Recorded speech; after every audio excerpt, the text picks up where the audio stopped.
माधवीचा स्वर्गवास होऊन नुकताच महिना झाला होता. 15 दिवस थांबलेले पाहुणे मंडळी आपल्या घरी गेली होती. मुलगा अमेरिकेला जॉब करीत होता, त्यामुळे तो आलाच नाही. मुलगी म्हणाली, चला ना बाबा, काही दिवसासाठी माझ्यासोबत माझ्या घरी. मात्र सुधाकर रावाने मुलीला नकार दिला. आता सुधाकर एकटाच घरात होता. रिकामं घर त्यांना खायला उठत होतं. रात्री त्यांना भयंकर शांतता वाटू लागली. 36 वर्षांच्या सहवासात असं कधीच एकटं राहण्याचा प्रसंग त्यांच्यावरती आला नव्हता. त्याला माधवीसोबत घालवलेले दिवस आठवू लागले. कधी भांडण तंटा झालेला सुद्धा त्याला आठवत नव्हता. आपण कितीही आदळआपट केली, कितीही ओरडलो, तरीही ती मात्र शांतच राहायची. लोकांच्या दृष्टीने आमची एक आदर्श जोडी होती, कारण माधवी होतीच तशी, सगळ्यांशी मिळून मिसळून राहणारी. सुधाकरने कधी विचारही केला नव्हता की ती अशी आपल्याला अर्ध्यात सोडून जाईल. माधवी, तुझ्याशिवाय जीवन ही कल्पनाच करत नाही ग. एकटेपणा नको वाटतंय. कसं जगू मी माधवी तुझ्याशिवाय? सुधाकरला हुंदका अनावर झाला. माधवीचं आणि सुधाकरचं लग्न झालं तेव्हा ती 20 वर्षाची होती. लग्नानंतर प्रायमरी शिक्षणाची नोकरी लागली. नोकरी, घर सांभाळत संसार केला. मुलं चांगली शिकली, चांगल्या पदावर नोकरीला लागली. मुलामुलीचे लग्न झाले.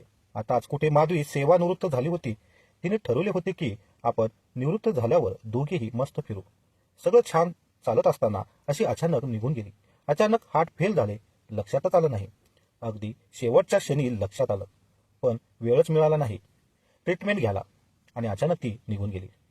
सुधाकरने डोळे पुसले आणि कपडे बदलायचे म्हणून कपाट उघडलं. त्याला हवा होता तो शर्ट दिसत नव्हता, म्हणून वरच्या कप्प्यात हात घातला तर एक डायरी खाली पडली. थरथरत्या हाताने डायरी उघडली. त्याने ती डायरी वाचायला सुरुवात केली. नुकतंच लग्न होऊन महिना झाला. घरातलं वातावरण फार विचित्र आहे. सासू सासरे सतत भांडत असतात आणि भावाभावात पण विशेष पटत नाही. नवरा तसा चांगला आहे, परंतु मी म्हणे तीच पूर्व दिशा म्हणणारा. एक दोनदा काही बोलून पाहिलं, पण तो ऐकणारा नाही. हे कळलं, त्यामुळे तुम्ही म्हणाल तसं असं म्हणून जगायचे ठरवले. त्यानंतर काही सांगायचा प्रयत्न केला नाही. बरंच काही लिहिलं होतं. तो पान पलटत होता. आज आमच्या लग्नाचा पहिला वाढदिवस. यांना म्हटलं आपण बाहेर जाऊ, सिनेमा पाहू आणि बाहेरच जेऊया. तर ते म्हणाले, मला नाही आवडत. तुला खायचं असेल तर चल, तू खा, मी तुला सोडतो हॉटेलला. अरे, हे काय बोलणं झालं? मला काय एकटीला खायला जायची हौस होती का? मैत्रिणी सांगायच्या, आमच्या लग्नाच्या वाढदिवसाला आम्ही फिरायला बाहेर गेलो. नवऱ्याने गिफ्ट दिलं. फार हेवा वाटायचा, कारण आमच्या इथे तर काहीच आवडत नव्हतं. काही म्हटलं तर ऐकणार नाही, माहीतच होतं. मला म्हणतात, नवऱ्यानं गिफ्ट दिलं म्हणजे, फिरवलं म्हणजे, हॉटेलमध्ये जेवून घातलं म्हणजे बायकोवर खूप प्रेम करतो असं काही नसतं. नवरा बायकोच्या प्रेमाचा जगाला देखावा का दाखवायचा? त्यानंतर मी बाहेर चला म्हणूनच सोडून दिलं. माझा मुलगा 5 वर्षाचा होता तेव्हा माझ्याकडे आई आलेली होती. आमच्या गप्पा गोष्टी सुरू होत्या, त्यामुळे खाताना इकडे तिकडे सांडलेलं होतं. हे बाहेरून आले. कचरा पाहून त्यांचं डोकं फिरलं. बडबड सुरू झाली. मी म्हटलं, करते ना साफ, थांबा थोडा वेळ. माहिती नाही का युगो दुखवला त्यांचा. अगदी अंगावर धावून आलेत. हात उचलला माझ्यावर. ते पाहून माझ्या आईच्या डोळ्यात पाणी आले. मलाही खूप अपमानित वाटले. खूप राग आला मला. असं वाटलं सोडून जावं, परंतु तेवढी हिंमत नव्हती. आणि त्यांचा राग उतरला की परत चांगले वागतात. आपण काही चुकीचं वागलो की हिचं मन दुखल हे वाटतच नव्हतं. मी मात्र विसरू शकत नाही. सगळं दुःख मनाच्या एका कोपऱ्यात बंद करून ठेवत आणि परत कधी ठेच लागली तर कप्पा उघडून बघते. फार त्रास होता. एकदा मी पडद्याचे कापड आणले तर खूप ओरडले. कुठलीही गोष्ट ह्यांच्या मनाप्रमाणेच व्हावी. मला घर सजवायला खूप आवडायचे. काही विकत घेऊन या म्हटलं तर ते लेक्चर देणार. तुला वापरण्याची तर अक्कल आहे का, वगैरे वगैरे. काही कधी विकत आणले तर त्याला खोट काढणार. तुझी पसंत चांगली नाही, तुला व्यवहार समजत नाही, तुला लोक फसवतात, इतकं बोलणं होतं की वाटलंच कशालाच आणलं आपण हे विकत.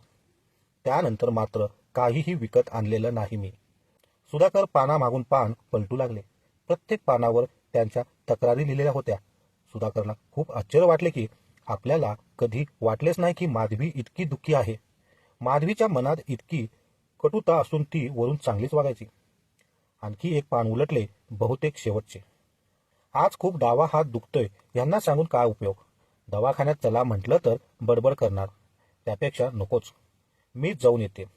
तसंही त्यांना बाहेरगावी जायचं आहे. काल मैत्रिणीसोबत दवाखान्यात जाऊन आली. डॉक्टरांनी सगळ्या तपासण्या केल्या. ECG मध्ये प्रॉब्लेम निघाला. त्यानंतर एन्जिओग्राफी सांगितली. यांना फोन लावला, म्हणाले ज्या काही तपासण्या करायच्या आहेत त्या करून घे. एन्जिओग्राफी केली, 95% ब्लॉकेज आहे म्हणून डॉक्टरांनी सांगितले. ताबडतोब ओपन हार्ट सर्जरी करावी लागेल. घरी येऊन यांना सांगावं या विचारातच घरी आले. हे पण बाहेर गावाहून आलेले होते. घरी येताच मी औषध आणायला विसरले. खूप थकवा लागला होता. म्हटलं थोडे औषध आणून देता का? तर आत्ताच आली ना, रस्त्याने आणायची ना स्वतः. आता मी परत कपडे बदलून परत जाणार नाही. खूप चिडचिड आणि बडबड केली. असू द्या, मी घेईल उद्या.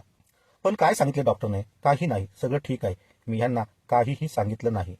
साधी औषध आणायला सांगितली तर किती त्रास, आणि आपलं ऑपरेशन असेल तर किती त्रास करून घेतील. तसेही आपण जगून काय करायचं? मुलगा सेटल आहे. रोजच्या बाबीवरून कटकट. आता मी थकले. हार्ट प्रॉब्लेम म्हणजे मरताना त्रास होणार नाही. शांतपणे जाता येईल. घेतच नाही आता औषध आणि जातच नाही आता दवाखान्यात. हे डायरीचे शेवटचे पान होतं. सुधाकरने बंद केले. डोळ्यातून अश्रू वाहू लागले. माधवीचा हार्ट अटॅक नसून आत्महत्या आहे आणि त्याला कारणीभूत मीच आहे. माधवी, माझं वागणं तुला पटत नव्हतं तर तेव्हाच विरोध करायचा ना. तुझ्या मनात एवढा असंतोष होता हे कधी मला कळालंच नाही. मला वाटायचं आपण एकरूप आहोत, परंतु नाही. तुझं शरीर फक्त माझ्यासोबत होतं आणि तुझं मन हे तर कधी माझं झालंच नाही. का वागलीस तू अशी? माधवी, कोणत्या गुणाची शिक्षा दिलीस?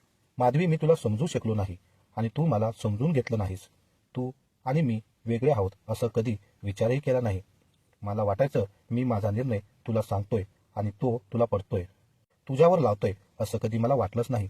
तुझं मन मला कधी वाचताच आलं नाही ग. पण माधवी, अगं एकदा बोलायचं तर होतं ग. भांडलो असतो, परंतु कदाचित मला तुझं म्हणणं पटलंही असतं आणि नसतं पटलं तर निदान मला अपराधापणाची भावना येऊन तर जगावं लागलं नसतं. मला कधीच जाणवलं नाही ग, तुझी पण काही स्वप्न असतील.